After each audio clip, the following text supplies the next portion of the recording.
Salut à tous, aujourd'hui je vous propose une petite vidéo sur la machine à sous-vide FoodCyber VS 1290X.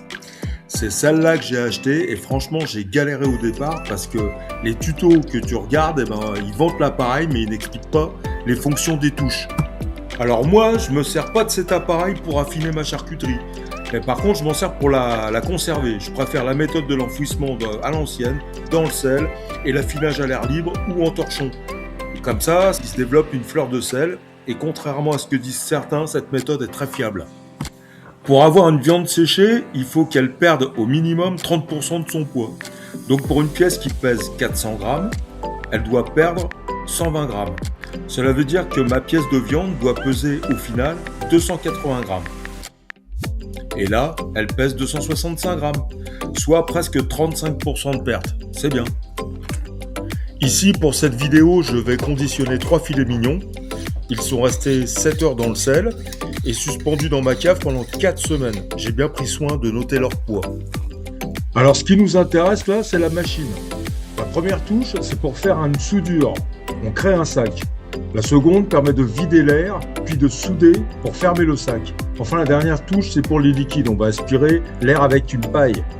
De chaque côté de la machine, on a un bouton pressoir, c'est pour ouvrir le capot, faut pas forcer. Enfin, la dernière fonction, c'est ce petit loquet qui permet de verrouiller la machine. Donc c'est parti. La première chose que l'on va faire, c'est de créer un sac. Je prends mon rouleau, que je place bien en face de la machine. Je ferme le capot, je verrouille, j'appuie sur la touche soudure, et j'attends, la petite lumière clignote. Quand c'est fini, j'ouvre à l'aide des 2 boutons qui sont sur les côtés, que je presse en même temps. Donc je viens de créer un sac, maintenant je vais le découper à la taille désirée. C'est ça l'avantage d'utiliser des rouleaux, c'est qu'on peut l'utiliser pour la taille qu'on veut. Maintenant je vais mettre sous vide mon aliment, je place bien le sac, je ferme le capot, je verrouille, et enfin, j'appuie sur la deuxième touche, mettre sous vide, puis souder.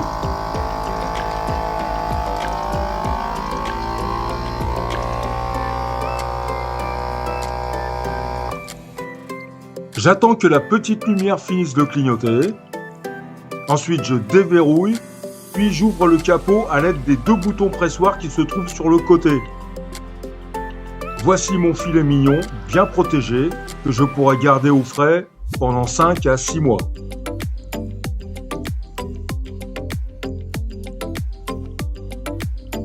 Et voici la caverne d'Ali Baba.